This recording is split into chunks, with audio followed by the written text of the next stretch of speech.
There has been a firestorm of breathtaking breaking news surrounding the collapse of cryptocurrency giant FTX. Now we've got another set of bombshells for the crypto wallet you cannot afford to miss. Someone's converting millions of dollars in stolen FTX funds into Bitcoin. Learn about that and why Coinbase may be in real serious trouble. Now, by watching the whole video. Let's begin. What happened hours after the FTX cryptocurrency exchange filed for bankruptcy? It looks like hackers or people with a backdoor into FTX managed to slide in the back door and take off hundreds of millions of dollars worth of crypto. FTX announced that they were investigating unauthorized access to certain assets. They claimed to be in touch with law enforcement officials and financial regulators already hot on their case. As part of the bankruptcy proceedings, they were to move their remaining crypto funds to more secure forms of storage, and that's when the breach occurred. There is already the risk of serious criminal charges after billions of dollars of customer money were lost overnight by the FTX fumble. While various figures at the heart of the controversy, like Sam Bankman-Fried, have told many tales about their involvement and what seems to have happened. The odds are good. Heavy criminal proceedings are about to land someone in jail, with Sam himself claiming to be out of cash despite continuing to maintain some outward aspects of his previous lifestyle. Some are asking whether he or a fellow insider have cashed out the assets using claims of hacking as a smokescreen while they make an emergency run to the stain removers. That is to say, start laundering the money. And it's a large load of laundry too, to the tune of about $447 million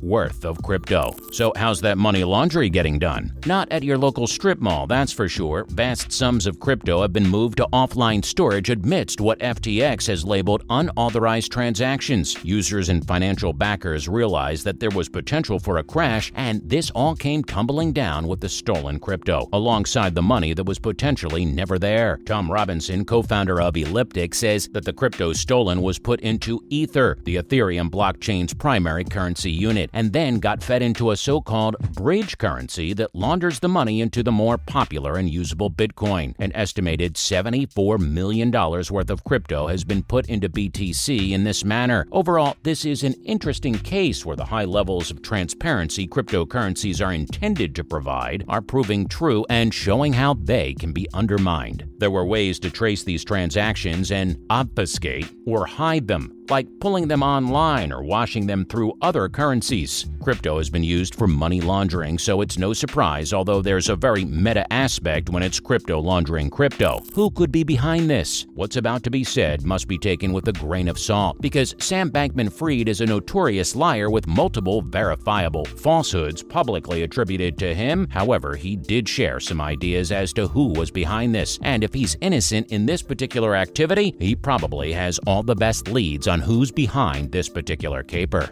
Bankman-Fried directly messaged a Vox report in the days following the big sink over at the FTX ship. He theorized that an ex-employee deliberately or through having their own computer compromised facilitated a massive set of transactions. Many transactions appear to have come from a computer in the Bahamas. Much has been made of the bohemian circumstances of the FTX households that are at the present center of controversy. Their activities are in the Bahamas, so it makes sense that someone associated with the company would be making the transactions there. Of course, that could also mean it was just them acting fast without time to arrange departure or sufficient tunneling to appear to have happened outside the islands. What's the real deal behind all the crypto money missing? And what's the future of cryptocurrency exchanges? Has this dealt a killing blow to the technology or promoted the theory of crypto purists that any form of centralization is inherent to be disdained and shunned as a setup? Only time will tell. So, what's up with Coinbase? We may be about to see some dominoes falling. FTX was at the top of the heap, and in theory, the fall of a rival should open up Coinbase for a huge swoop up of their rival's customers. But the collapse of FTX has brought about a huge shock to the crypto markets that have shaken many people's faith in technology as the new frontier of finance. As such, the second largest cryptocurrency exchange by trading volume is feeling heavy pressure. The bottom has dropped out of Coinbase's shares. On Monday, the value dropped 9% alone. massive and resilient bellwethers like Bitcoin and Ether have suffered greatly after an already beleaguered Bitcoin's advocates promoted buy the dip rhetoric. Not to be a cynic, but in Ponzi scams, that's called getting left holding the bag. Will Bitcoin once again have a spectacular climb that makes investors wish they had diamond hands? The passage of time will also shed light on this, but the reports go beyond the simple assertion that they are experiencing difficulties. Coinbase's shares have not been this low since April 2021. The company's valuation has gone through the floor from a cap of $805 billion and now rocks down through the grounds of $10 billion. The company seriously feels the cut and has cut 18% of its workforce. This is all part of what they call the crypto winter. Hold up, what's the crypto winter? Amid the removal of 18% of their full-time jobs, CEO Brian Armstrong pointed out that a possible recession was looming over the general economy. He said costs needed to be mitigated and there were risks of growth getting too quick during a bull market. A bull market is where share prices rise for those not in the know. This encourages people to begin buying at faster and faster rate. This rate will eventually grow unsustainable, or so the theory goes, which means a money cliff is coming where someone has vastly overpaid and won't be able to sell for a profit or hold onto a valuable asset. We appear to be entering a recession after a 10-plus year economic boom, Armstrong said. He talked about planning for the worst and getting ready to operate the business in any environment. And this was back before anyone knew about the FTX crash. There were signs stuff was too good to be true. Crypto naysayers have been insistent this was all a house of cards bound to clatter down around the deeply invested one day. Proponents argue that volatility is part of the nature of money markets, and though greater levels of decentralization eventually, crypto will become a safer alternative. After all, traditional currencies and companies can also crash. The mergers between the two, like FTX and Coinbase, embrace the benefits and the risks of both. He talked about the crypto winners that created a decline in trading activity in years past. For whatever reason, it seems winter is not the time for it. Maybe FTX went to the Bahamas to live a year-round summer fantasy. But just like in the Game of Thrones, they learned that even if it takes years, winter is coming. This looks like a particularly deep crypto winter, so good luck to all who must keep the crypto fires burning through the bitter mega frostbite winter. So, how is CEO Brian Armstrong responding in the deep of crypto winter? Coinbase's leadership is a full-out DEFCON 1. They have scrambled the calming jets and loaded the Geneva Convention defying copium-loaded gas missiles. There was even an op-ed by Brian Armstrong published by CNBC days after the FTX collapse, stating that the exchange did not have any material exposure to FTX. He talked about stressful times and the deep, cool crypto winter a bit more, while generally trying to extinguish the flames in his neighbor's house. Not to save his neighbor, but they were beginning to spread to his. Surprisingly, for a CEO, Brian Armstrong called for more regulation of the crypto markets. He felt that regulation would avoid huge bombs like FTX and help stabilize the overall value of crypto to average investors. Many of those investors have been scared off by scams, by NFTs, and by various shifty practices that the powerful and relatively misunderstood subset of technologies has put into the hands of everyone on the net, regardless of ethics or morals, and with little to no oversight or general understanding from organizations like centralized regulators and law enforcement agencies. While top analyst Jason Kupferberg was quoted by Bloomberg stating he was confident Coinbase was not to share in FTX's fate, he did say that nobody was immune from the fallout within the wider crypto ecosystem. It seems like winter is coming for all of the crypto companies, even if they do not have the same vulnerabilities as FTX. Well, thanks for tuning in, crypto catchers. Comment what you think about the demise of FTX and the rough times of Coinbase herald for the future of cryptocurrencies. Like and subscribe for a non-fungible feed of trending news content.